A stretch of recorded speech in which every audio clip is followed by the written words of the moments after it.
Bismillahirrahmanirrahim. Assalamualaikum warahmatullahi wabarakatuh. Alhamdulillahi rabbil alamin. Wassalatu wassalamu ala asrafil anbiya'i wal mursalin wa ala alihi wa ashabihi ajma'in, amma ba'du. Perkenalkan, nama saya Denny Irawan, NIM 202040120053, Program Magister Pendidikan Agama Islam, Fakultas Tarbiyah dan Keguruan UIN Sunan Kalijaga, Yogyakarta. Pada video saya hari ini, saya akan mempresentasikan tugas mata kuliah saya, yaitu Studi Al-Quran dan Al-Hadis Perspektif Pendidikan Agama Islam, yang diampu oleh beliau Ibu Dr. Nur Saidah SAG MAG. Pada video saya kali ini, saya akan mempresentasikan yaitu mengenai hadis Nabi tentang imbalan mengajar. Islam memiliki konsep yang universalitas tentang pendidikan. Itulah sebabnya pendidikan tidak hanya dimaknai sebagai tarbiyah, namun juga mencakup ta'alim wa ta'adib. Sebagaimana yang diajarkan Rasulullah SAW, pendidikan itu tidak hanya sebatas transfer knowledge atau transfer ilmu ke otak sebagai simbol intelektualitas, namun juga melibatkan hati, yaitu spiritualitas dan juga sikap atau akhlak. Situlah letak universalitas pendidikan Islam dibandingkan dengan konsep pendidikan lainnya. Dalam mengajar diperlukan keikhlasan seorang pendidik agar ilmu yang disampaikan memberikan manfaat kepada peserta didik yang menerima ilmu tersebut. Namun yang menjadi problema pendidikan zaman sekarang adalah banyak dari guru-guru yang dalam mengajar melupakan pentingnya penerapan keikhlasan dalam hati. Kebanyakan tujuan dari pendidik mengajar hanya semata meraih kehormatan, kedudukan, sanjungan, pujian, dan juga imbalan. Lalu bagaimana dalam Islam hakikatnya mengharapkan kedudukan, imbalan, ataupun gaji? Bolehkah seorang guru mengambil upah atas jasanya dalam mengajar? Maka ada dua jawaban yang dapat saya sampaikan. Yang pertama, bolehnya pendidik menerima gaji atau upah, dan yang kedua, tidak bolehnya pendidik menerima gaji atau upah. Yang pertama, bolehnya pendidik menerima upah, sebagaimana sabda Nabi Muhammad SAW, "An Ibni Abbasin anna nafara min ashabin Nabi sallallahu alaihi wasallam marru bima'in fihim ladighun aw salimun fa'arada lahum rajulun min ahlil ma'i faqala hal fikum min raqin inna fil ma'i rajulan ladighan aw saliman fantalaqa rajulun minhum faqara'a bi fatihatil kitabi ala sya'in fabar'a faja'a bisya'i ila ashabihi fakarihu dhalika wa qalu akhadta ala kitabillahi ajran hatta qadimul madinata faqalu ya Rasulullah akhadha ala kitabillahi ajran faqala Rasulullah sallallahu alaihi wasallam inna ahaqqa ma akhadtum alaihi ajran kitabullah akhrajahul Bukhari. Yang artinya dari Ibnu Abbas bahwa ada sekelompok sahabat Nabi berjalan melewati sebuah kaum tempat turun air. Di dalamnya ada seorang yang digigit binatang berbisa atau disebut binatang salim. Seorang dari penghuni air itu menawarkan kepada mereka, apakah ada di antara kamu seorang yang bisa mengobati atau meruqyah? Pada air itu ada seorang yang digigit binatang berbisa. Datanglah seorang dari mereka membacakan Al-Fatihah dengan diberi upah seekor kambing. Seorang yang tergigit binatang berbisa itu sembuh, kemudian seekor kambing itu dibawa kepada teman-temannya. Tetapi mereka tidak suka hal itu. Mereka berkata, engkau ambil apa atas kitab Allah? Sehingga mereka datang ke Madinah. Lantas bertanya, hai Rasulullah, dia mengambil upah atas kitab Allah.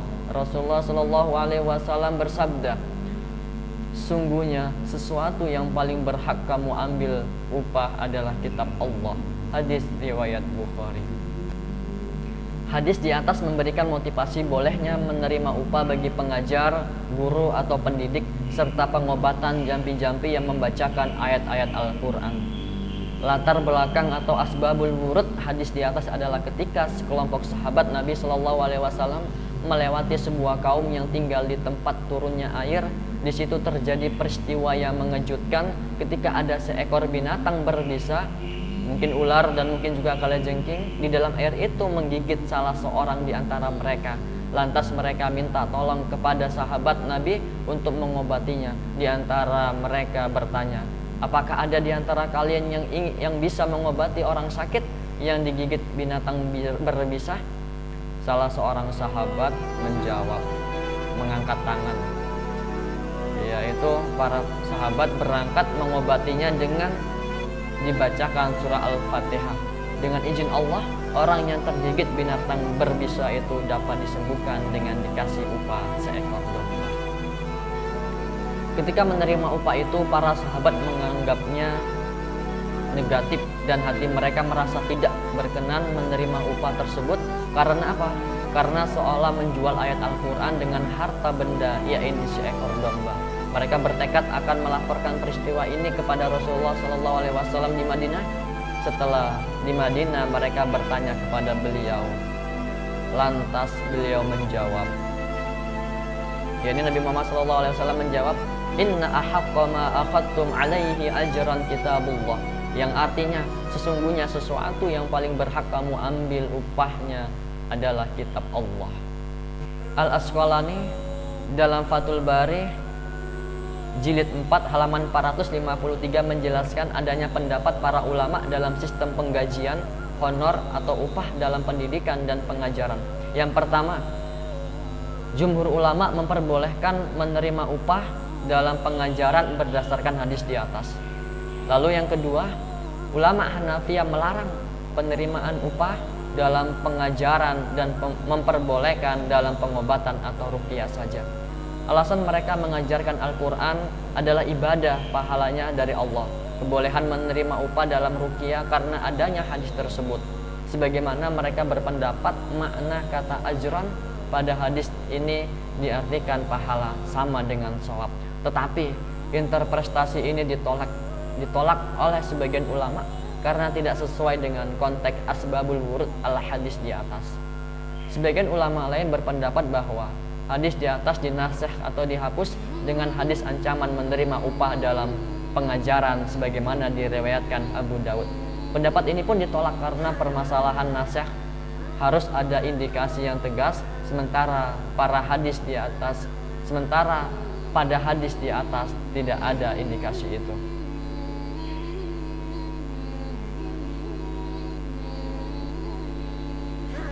Sedangkan Syekh Atiyah Muhammad Salim dalam Syarah Bulughul Maram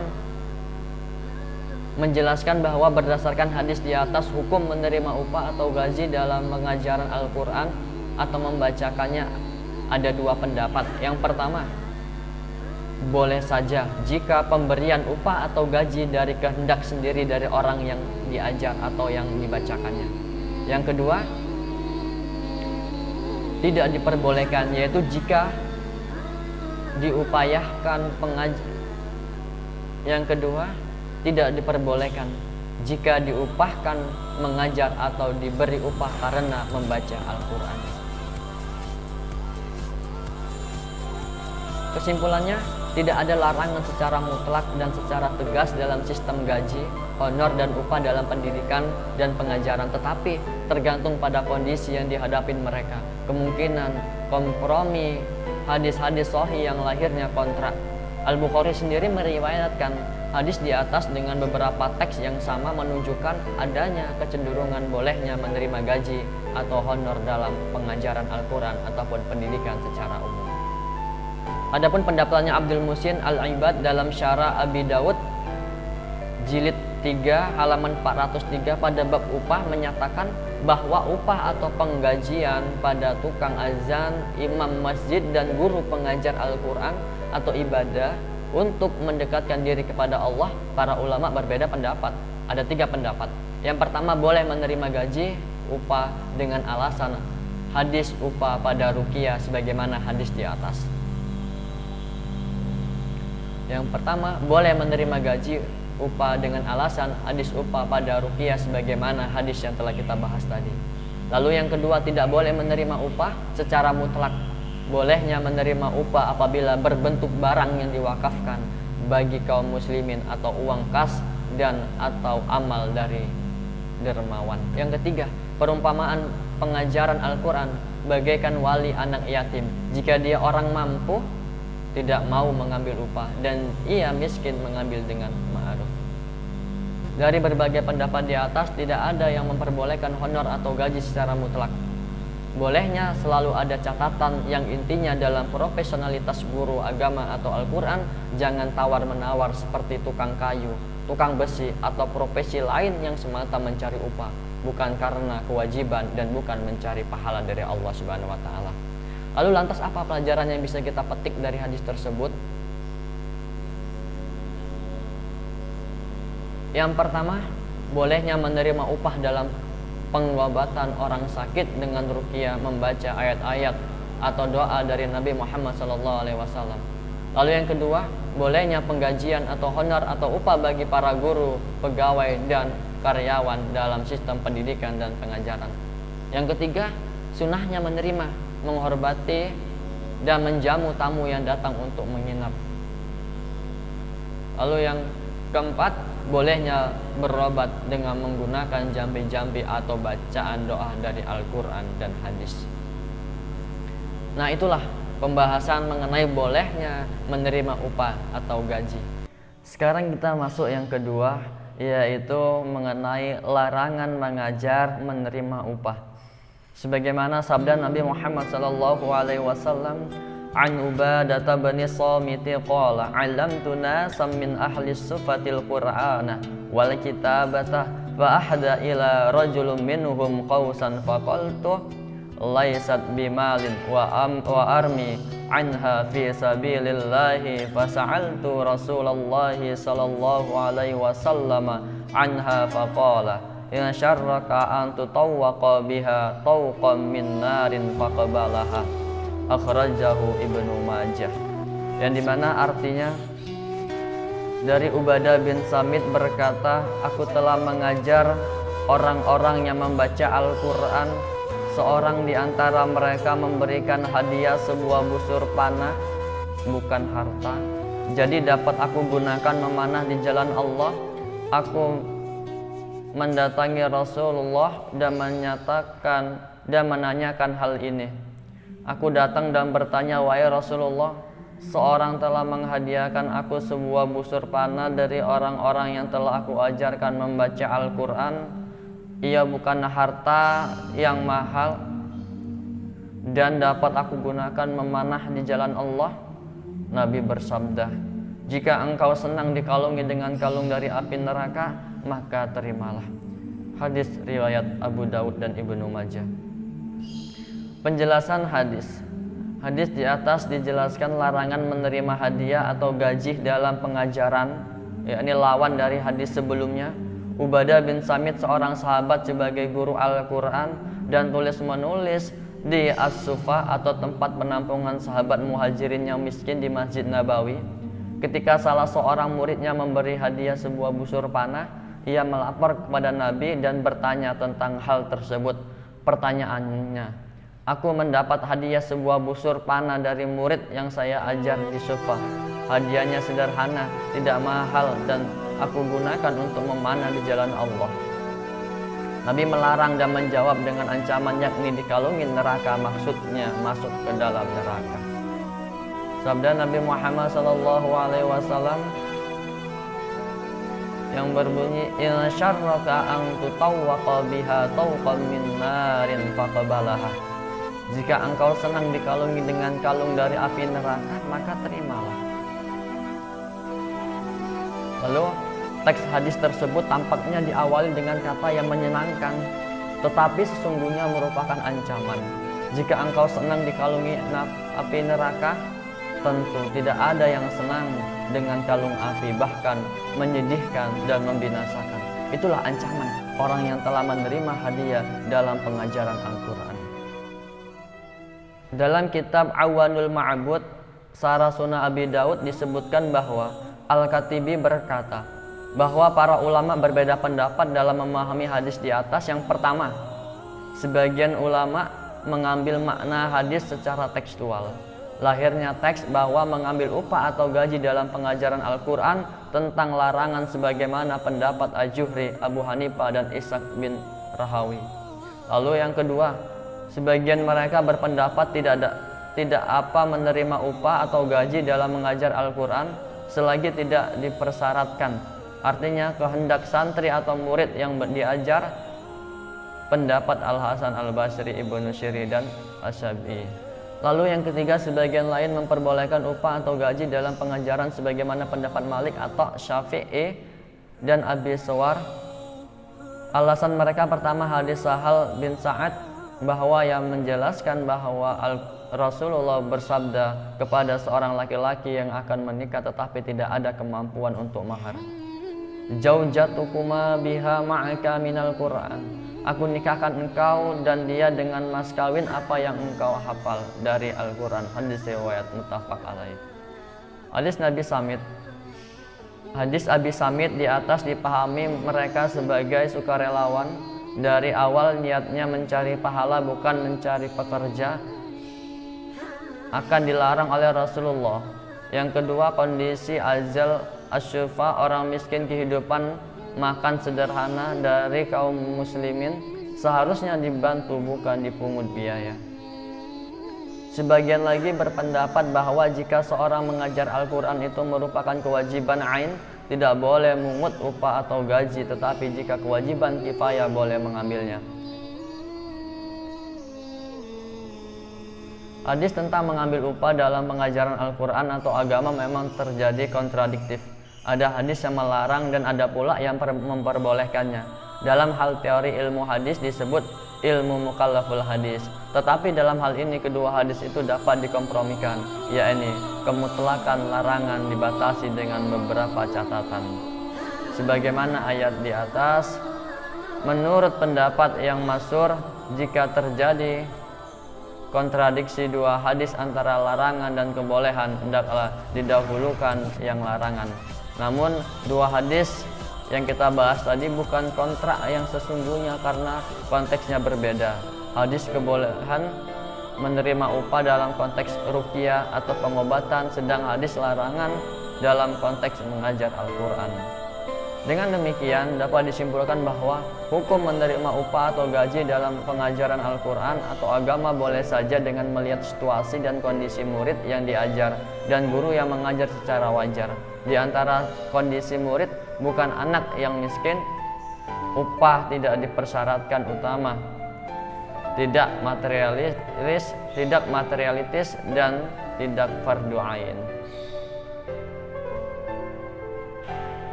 Begitu juga kita tidak bisa mengingkari realita profesi sebagai guru, dosen, mubalik, dan imam masjid yang dibayar oleh pemerintah atau masyarakat sekitar. Tradisi ini sudah berjalan sejak madrasah awal, yaitu madrasah An-Nizamiyah, sampai sekarang.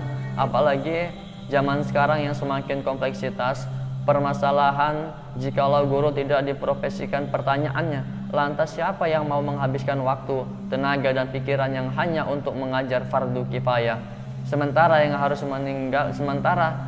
meninggalkan fardu ain, yaitu masalah kehidupan keluarga. Bukankah merupakan suatu dosa besar jika seorang menghabiskan waktu dan tenaganya untuk mengajar tanpa bayaran gaji, upah, dan hadiah, sementara keluarga kelaparan? Al-Ghazali yang mengharamkan gaji bagi guru sebagaimana beberapa alasan, diantaranya bahwa kehendak guru mengikuti pembawa syariat, yaitu Nabi Muhammad SAW yang tidak memungut gaji karena pengajaran ilmu. Juga tidak mengharapkan balasan dan syukur, tetapi ia mengajar karena Allah yang ingin mendekatkan diri kepadanya. Ia tidak menuntut pemberian dan mereka untuk dirinya. Ia tidak menuntut pemberian dari mereka untuk dirinya. Alangkah hinanya seorang alim yang rela menerima kedudukan dari sultan, kemudian ia merasa gembira dan tidak malu mengatakan bahwa maksud ngajar untuk menyiarkan ilmu, untuk mendekatkan diri kepada Allah dan menolong agama. Di antara alasan mereka yang melarang profesionalitas guru dalam pengajaran Al-Quran atau agama sebagai berikut. Yang pertama, Al-Quran diajarkan karena Allah, jadi tidak patut digaji orang yang mengajarkannya. Ini alasan agama yang menuntut guru-guru bekerja di jalan Allah. Lalu yang kedua, pemimpin-pemimpin kaum muslimin pada pemulaan kebangkitan Islam semuanya memerhatikan kepentingan kaum muslimin. Tidak ada di antara mereka yang mengkhususkan guru-guru untuk mengajar anak-anak mereka di surau mengaji guru-guru tersebut. Inilah alasan yang berasal dari tradisi yang diwarisi dan kebiasaan yang dikerjakan oleh ulama salaf. Namun praktik kaum muslimin dapat dijadikan alasan kepada orang lain dan termasuk salah satu dasar agama. Barangkali alternatif yang perlu mendapat perhatian ialah, apakah maksud Al-Ghazali yang tercela mengambil bayaran itu hanya mengajarkan ilmu nakli bukan akli, dan bukan guru pada masa Al-Ghazali juga menerima hadiah atau hibah seperti hasil dari wakaf. Jika yang dimaksud Al-Ghazali itu nakli, jika yang dimaksud Al-Ghazali itu ilmu nakli, memang wajar karena ilmu nakli sangat tinggi nilainya, tidak bisa dirupiahkan. Di samping ada misi dakwah, akan tetapi jika yang dimaksud ilmu akli yang merupakan hasil dari pemikiran manusia yang sangat dibutuhkan oleh kehidupan, di samping dari hasil logis kegiatan otak manusia, apakah tetap dilarang? Atau mungkin Al-Ghazali berpendapat hati sufi yang memandang rendah dan terhina harta benda ketika dibandingkan dengan kenikmatan akhirat. Sementara manusia diwajibkan mencari nafkah kehidupan, dan di antara tekniknya dengan menggunakan pemikiran, bahkan juga dengan tenaga dan waktu. Demikian juga Plato dan Aristoteles berpendapat bahwa motivasi belajar harus mengangkat derajat dan pengabdian, dalam kata lain harus diniatkan demikian pada awal perjalanan. Kalau begitu, hal motivasi awal yang menentukan profesi guru atau pekerjaan-pekerjaan lain seperti bukan larangan pada profesionalitas guru atau pengajar. Apalagi jika murid dipungut bayaran SPP dengan harga yang mahal. Jika guru tidak dijadikan profesi, bukan itu suatu penganiayaan? Sementara perbandingan harta benda dengan kenikmatan akhirat oleh Al-Ghazali memang materi sangat rendah, tetapi bukan berarti harus meninggalkan materi sama sekali. Lalu, pelajaran apa yang bisa kita petik dari hadis di atas? Yang pertama, larangan memungut bayaran dari murid yang miskin untuk pengajian atau upah guru yang mengajar Al-Quran. Yang kedua, larangan menerima gaji bagi guru yang sejak awal berniat menjadi sukarelawan atau pengajaran fardu ain. Yang ketiga, boleh pekerjaan guru menjadi profesi dan berhak menerima gaji sekalipun dalam mengajarkan Al-Quran atau ilmu agama asal tidak materialis. Mungkin itu saja yang dapat saya sampaikan. Presentasi pada mata kuliah Studi Al-Quran dan Al-Hadis, Perspektif Pendidikan Islam. Semoga bermanfaat bagi kita semua. Sampai jumpa di pertemuan saya yang akan datang. Sekian, terima kasih. Wassalamualaikum warahmatullahi wabarakatuh.